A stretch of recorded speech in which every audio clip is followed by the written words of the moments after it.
What a great Inside thing the box, we have two Oh my gosh. great looking This cars. is crazy. Yeah, this is probably the nicest car we have. It's Levi Jones's blacktop Sprint. Tony owned.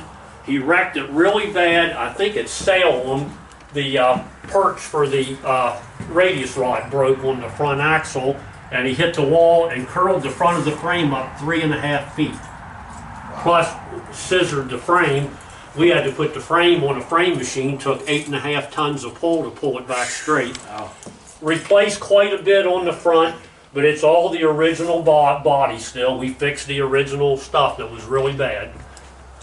But it's got all kind of buttons and levers and knobs and a lot of adjustment for the shocks. And, Yeah, look at that. and That's amazing. That's amazing. Look inside there. all of these adjust. So the first shocks. thing you want to shut off if you're a driver is the tack, right? You don't want people, you don't want the Yeah. car under to know what's really Well, going this on. don't even have it. Oh yeah, like that. Yep. That's crazy. So you look at the basic design of something like this, and I can't imagine that NIOSH would approve. No. I mean, the hoses, probably a lot of hot fluids running right there, Oh, above- yeah, right underneath you. Well, you got a drive shaft spinning between your legs and gas running back beside you. Highly flammable stuff. What could go wrong? And but this car came spur of the moment. I got a phone call from Jimmy one day. He said, "Get out here as soon as you can." No, Jimmy who? I'm sorry. Jimmy Carr. Jimmy, okay. He was Tony Stewart's crew chief for all these USAC stuff. And of course, I got friends with him during the 461 time. And he said, "Get out here as soon as you can, bring your trailer and, of course, truck, and about the same amount of money." And I said, "Well, I need to know what I'm coming for." He said, "If I told you, you might not come." So he said, "Just get out here as soon as you can." Well, that didn't take long. We left the next morning. So went out there, and there this frame was sitting on sawhorses, just tore up terrible. I said, "Jimmy, you should have told me and I'd have stayed home." But I'm glad we bought it because, my golly, it's the nicest car we got now. beautiful. It's What a the piece. highest tech car Yes. that we have. That's and, crazy. And someday I want to get all the Bass Pro Shop stuff we have, which we have 4 on wheels now, but there's another 4 to put on wheels. I'd like to have all of them all lined up along with Tony's 2 Old Spice cars, have all the Stewart stuff lined up. If we had them all on wheels, there'd be 14 of them. Wow. That's crazy. That's a dirt sprint up there. Tracy Hines drove it. It won the 4 Crown Nationals at Eldora. Do we want to walk around and take a look at it? Is that okay? Yep. That's beautiful. We just don't want to miss this. This is a really cool piece. Yep. That car, he wrecked it out in California someplace, Paris, California, and got in a wreck with his team car and bent the front end of it.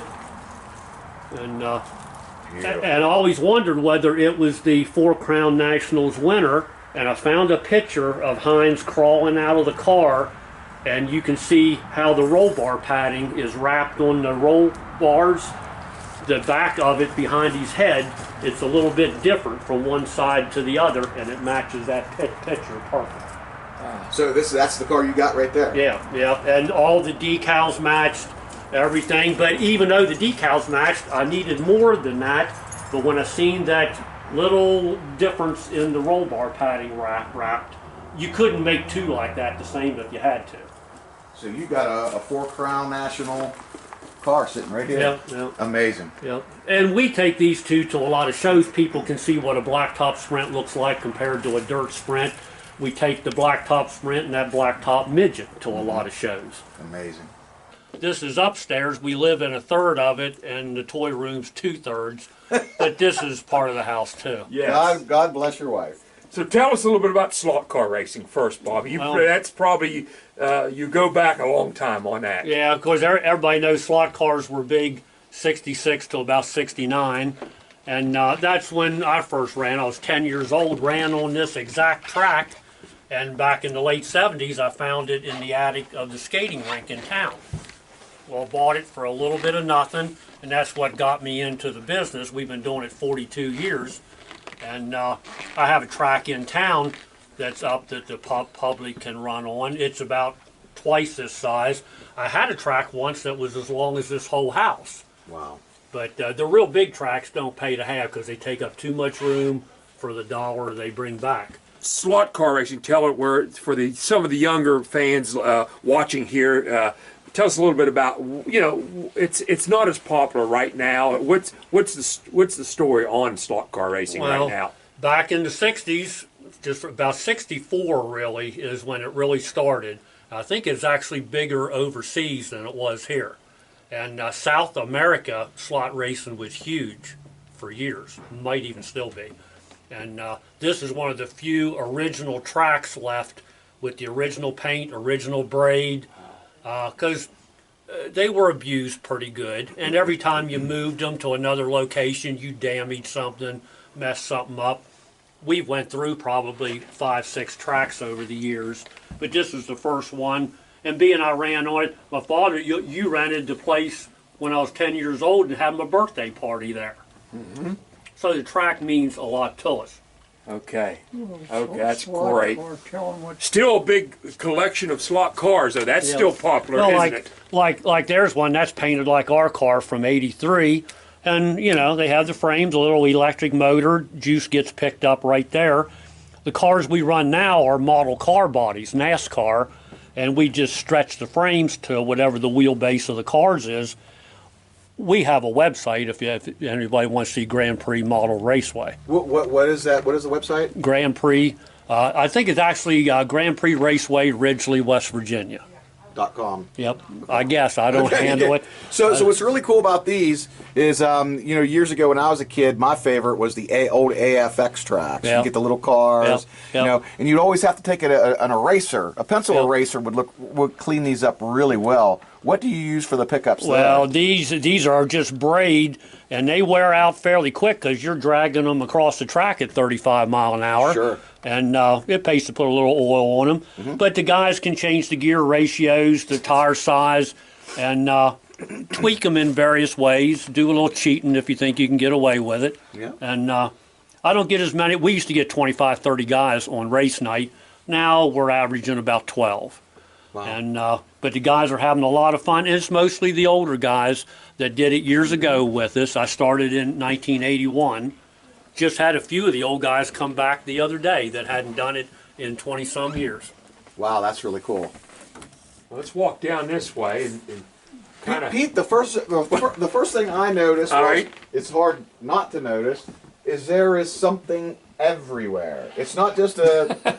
I mean, Rand, if you want to look, it's like everywhere you go, there is something to look at. It's just amazing. If you've never, this is all you've all been here before. Yes. This is my first time, and I don't know what was going through your mind except, wow. Yeah. I don't really know what else to say. Well, some of that stuff on the pegboard that came with the slot track. I actually bought. It was called the Pixie Raceway in Cumberland, Maryland. I actually bought everything that was in the store for $350. Oh my gosh. And that's what I went in business with. And, you know, that's 43 years ago now, 42. And, you know, I've always been into building models. This is our first race car. That's our last race car. That's really cool. That's me and Daddy in 1991 out at Cumberland. Wow. And, but I get a kick out of going to an antique store, buy a NASCAR diecast for $5, and the box says $69.95. Yeah, it's come to that. You feel like you get NASCAR back for the raking they did everybody. But and we use the NASCAR bodies at the slot track. We don't run regular slot car bodies. I make them run the model car bodies so they look like the real cars that move. Amazing. Nice old All-Star Circuit of Champions sprint poster. No. Wow. Yeah, just found that not too long ago. Gerald Chamberlain there way back, the Starliner he ran. Amazing. Wow. That's a car tester that were made back when the tracks were made. You would set your car up on there. It ran the little dolly wheel there, and you could test the strength of the motor, the control, the whole deal. They made very few of them because people would rev it up, let go of it, and it'd fly across the room. Yeah. So they didn't make many of them. Wow. Well, you would know that someone like Bobby Maier's, his racing career, he is pretty much timelined it, Jimmy, and you guys talked about his early racing career, and this wall kind of takes you down a memory lane.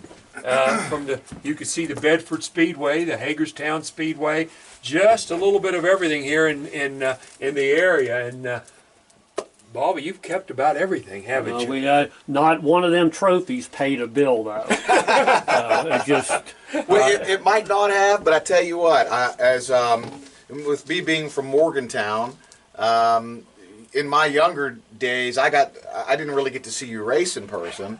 But I always got to read about you in Tri-State Auto Racing News. Yeah. I was like, who is this guy representing West Virginia pretty good at Bedford and Hagerstown and Jennerstown? And it's really cool for me as an older race fan to look at some of this, and you just don't see people hold on to stuff like this anymore. Well, I think I got that from my mother. She never threw anything away, and even when I wasn't big on keeping stuff, she was already keeping it. And that's why it was here, and then I got onto it, and even to this day I have trouble. I'm not a hoarder, but I'm a borderline case, maybe. Now that Camaro, Jimmy, you see that was, you could buy those and you painted them to the way you why don't you show would the like Camaro that, if you can. the blue Camaro, yeah. Now that almost looks like that's not a stamped metal or anything. No, stamped wooden type of it. Yeah. Wow, amazing. Yeah. So there's a lot of things in here that bring you back throughout the years. You know, we were looking at the posters, the Le Mans poster, of course the movie posters, Stroker Ace. Tell us a little bit about this sign. This is an original piece. Yeah, Isn't it, Bobby? that's the Pixie Raceway sign that was actually up in '66 with this track. I never got it with the track. I guess it was probably 25, 30 years later. One of the guys that happened to run at our track, he was at home in Frostburg eating lunch and looked out his window, and the guy next door was cutting up the two signs to patch the bed of his truck. So he ran over, grabbed one of them. The other one was already done. What was the chances that that guy just happened to see that? Yes. His neighbor doing that, running at our track. But you've had a lot of the stories you've told us, coincidences are. Oh yeah. We'll call them coincidences, although I'm not sure that's probably the case. You've had a lot of things like that happen to you when the stars just kind of align right, and you get a hold of something, and we'll call it the universe knows that you're going to take care of it and preserve it. And a lot of times we just go with it. Once you see that happening, like that blue midget downstairs, we took it to Indy. They did a magazine article on it. Well, we met Larry Rice and Higman at the motel. They got us in the museum. They got us in the basement of the museum, which nobody went to at the time. And before the day was over, we was in A.J. Watson's shop talking to him. Wow. And, yeah, that's kind of a big deal. I told my father on the way home, we can go ahead and die now because there's nothing left to do. That's really cool. What an amazing collection. Now, Jimmy, we're going to skip over things that are not racing. Since we're racers, we're not going to skip over the old pop machine and some of the other things that's in here. But we're really not going to talk about it because this is a racing show. So trains and things like that I'm seeing right now. But the models are just fabulous. Well, I tell you, that could be a separate documentary for sure, but yeah, rein me in because I'll go off. All right, we talked about the cars downstairs. This is what you've seen downstairs. Now I want to show you the finished product. And look at that. That is amazing. So all of those, Bobby, you have hand painted and lettered yourself. Yeah, that's a roadster from back in the '60s, and it's got a little bit of brass work on it, but all hand painted. Did hundreds of them. That's crazy. During that year. I actually paid off our 20-year loan in 3.5 years painting cars. Jeez. So as many as you've done over the years, you're probably really ready to get right back into it, right? No, I did it so much. I always loved to paint. Did it till I hated it, and I even have to force myself now to paint the cars downstairs. It's just don't ever make what you love your job, because you'll end up hating it. Wow, that's beautiful work. Look at the '69 Gus Linder car. We watched that car as Mickey kids. Banis, Mickey Gus Banis's Linder car. Is that sensational? Mickey Banis car. Yes. Wow. Yeah, that was kind of a generic mold. That came all out of one mold, just with some brass work. Cars like these came out of 17 molds. You really nailed the wing on that Gus Linder car. These ones like this took the most work, and didn't do many of these. I might have done 25 of these, and I wanted to make a few, and I never even finished a few of them. And wow. So basically, someone wanted a personal car of their owner or driver. Bobby would do it, and that's what was so neat about it. You can't get that done today. I mean, you can. I'm sitting here looking, and I hope Bobby doesn't mind me asking, but I would love to see the Lee Stoltz S3s you guys did over there, if that's okay. Yep. Look at that! Wow. Yep. That's the one. Beautiful work. That's one Ray Doval drove, I think, in about 66, 67. Okay. But they were real cheap jobs. The tires were already molded on. That's what I started out doing, and it just kept evolving. And when I got into the Indianapolis stuff, that opened up a whole deal. Met a lot of people on the phone and in person. Did the cars for Andy Granatelli's birthday party. Jack Turner's wife. I think Jim Hurtubis's wife got it. Just tons of it. I wouldn't want to do it again, but I'm glad I did it then. Beautiful work. What a keepsake. Yeah. You see all the model cars, like the model cars. And of course, the one right behind us here, Jimmy, is just absolutely in a great story on this this car right here. Well, I tell you, when I walked up, you could kind of, when you see a glass display this size, you know it's something pretty special. And this is special to Bobby, because I tell you what, this brings back a lot of memories, doesn't it, for you, Bobby? Oh yeah, that's the quarter midget. My parents bought me when I was 5 years old. Raced it down at Funkstown, Maryland. That would be in 62, 63. A few of the other drivers, Denny Bonebrake, Ronnie Franklin, they were running there as kids too. They were about 5 years older than me. My father had a pillow he put behind me and underneath of me because I couldn't reach the steering wheel.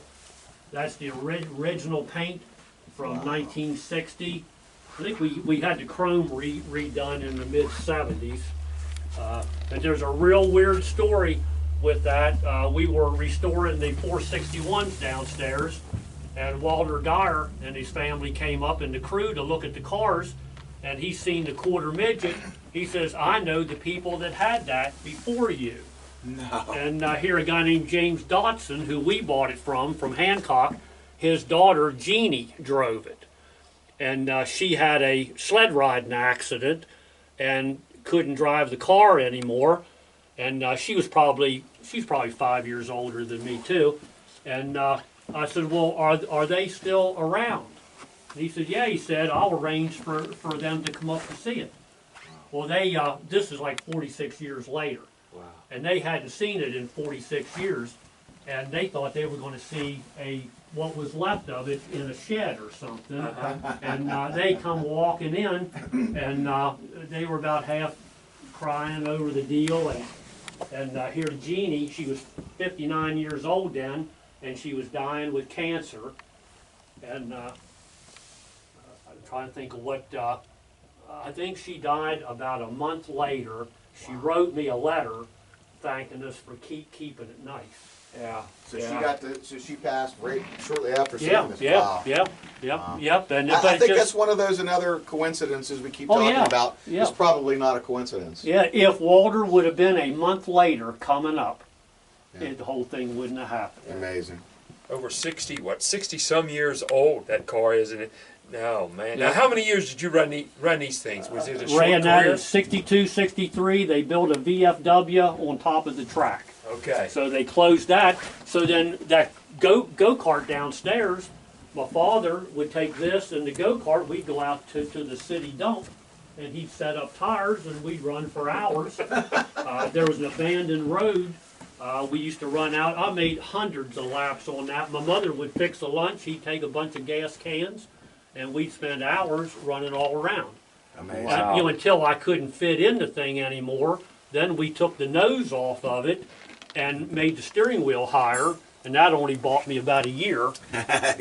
So then we put everything back. But that probably means more to me than anything I have. Wouldn't take any amount of money for it. Just beautiful. Yeah, You preserved it so well. Yeah. Along with everything else. This is amazing. Yep. And then the pictures you see over on the other side, when Dodson's came up, they brought me this picture. And that's her in it before we bought it. And just by coincidence, there's Walter Dyer and his family sitting there. Oh my. Ain't that something? And we didn't even know that was him until Walter was here and said, "That's me." No kidding. Yep. That's Yep. crazy. Which one is it? Right there, down there. Wow. That's funny. So What are the odds of that? Yeah. Now, Jimmy, you got to remember, there's stuff everywhere. So I mean, it's kind of like, you know, every time I'm looking at stuff, and I've been here a few times, and I'm looking at things that I haven't seen. And so excuse me while I kind of get lost. There's print, there's posters, there's just about old cars, toys. Man, look at the toys over here. Gee, so where's some of And we see they're all race cars. Or cars. just about. Yeah. Just about. Yeah. Most of the stuff on that wall is stuff I had when I was a kid. A lot of it's broke. Pieces off of it are probably still laying in my parents' backyard. Uh-huh. And these murals, they were in the local Roy Rogers restaurant. Always looked at them when I was in high school. When they were going to throw them away, we got them. Wow. These planes hanging here, a guy out in Indiana, he sent them to me all in pieces in a bag and with no directions, and it took about a month putting them together. So I see you're kind of like, you like the old stuff, but you converted to the new. I mean, you've converted the die cast of today and things like that, so you're not stuck in the past. Well, I like buying something for $5 at an antique store that used to cost $69.95. Yeah, I see a lot of print, and man, it's just great. It's just fabulous, the models and things that you see here. We're just going to walk around a little bit. Here's some interesting things. These are Decaters, liquor Decaters, and these were real popular in the 70s, right through here, Randy, as you see. Yeah, this car here is actually what got me into painting the cars. This was a Decanter car. I glued the tail on and painted it up like the car downstairs. And I thought, well, I could probably make them if I'd make my own molds and stuff. And one thing led to another, and that car there started the whole thing. You just don't like free time, do you? No. Well, as long as you're messing with something with wheels, Yeah. it's all right. Yeah, Jimmy, they offered those every month, or you had to go to your local liquor store, and they would come out once a month or however often. But hard to find a complete collection of these cars, and he's got plenty of them. I see. That's just amazing. I don't remember these at all. Yes, these were very popular when through the liquor companies that back in the 70s. Wow, just beautiful. Alza Brooks, I believe, was a lot of them, and just fabulous down through here. Amazing stuff. Now this was a neat deal right here, wasn't it, Bobby? These were the wind-up car, or you might say Those had batteries in the hood. Yes. They were tether cars. Tether cars. That's right. That's my original one there. My father made that trailer back probably 50 years ago, and I had to buy 3 of them that were in bad shape to make one good one out of the 3. Yes. Now, what year were those cars? In the 50s or? No, I'd say 63, 4, 5, right in there. Sears sold them. Sears, I'll be darned. This crane here got a lot of use out of that. Sears sold that. Sears sold that. More That- liquor decators. Yeah, that rock right there, I don't know if you can see that, that was up at Jennerstown in the pits, and all the years we raced, we'd always pull the right front wheel of the truck up to hit that rock, and then we knew we were spaced right. And that same rock stayed there for all the years we raced, and when we knew we weren't going back, we just gathered up the rock and brought it home. See, a good keepsake, a good memory. Yep. So that rock's seen some good nights and some bad nights. Now, this came from where? I've never seen that My before. parents brought that home. We always liked Harry Gant. Okay. Once he quit, NASCAR lost a little bit of shine, and Okay. so we actually have two of them. There's one over at the parents' house. Oh my goodness gracious. That's the first 4 GI Joes from back in '64. Wow. Johnny West there, he's got a broken hip there. He's barely on the horse. Please a lady, check this out. Some of these great original posters. Trenton, New Jersey Speedway. Oh my goodness gracious. What a place that was. Just unbelievable. We're not even finished yet. We still have a long way to go. This is crazy. You had told me there's no way we can do this in an hour, No, and there's no way we can do this in an hour. Wow. Those frames there are all made out of brass. I had a little phase of doing that. Made about 20, 25 of them. They're all patterned after actual roadsters. I never did two the same. And I thought they'd go over pretty big. Some people really liked them, but it was so labor intensive, I just had to give up on it. Sure. Beautiful work, though. I mean, you can tell you really took your time and took some pride into the outcome. Well, that's half the reason why I had to quit that. I was too particular on them, had to get them a certain way. You could have done them in half the amount of time, but they wouldn't have quite look as good. Bobby, I see, the one thing I've seen in here is you are not one type of racing. You like racing in general. I see drag model cars, I see road race, I see over here the Cumberland Sports Car Club. It's just a mixture of everything. You're not just one dirt cars and that's it. You, Indy, doesn't make any difference. No, we just, for a while back when I was in high school, I liked drag racing. I really liked 70s funny cars. Okay. And why we didn't go in that direction, I don't know, but all these pictures on the wall here, on the green wall, that's from the Cumberland airport races that they had from 51 to 71.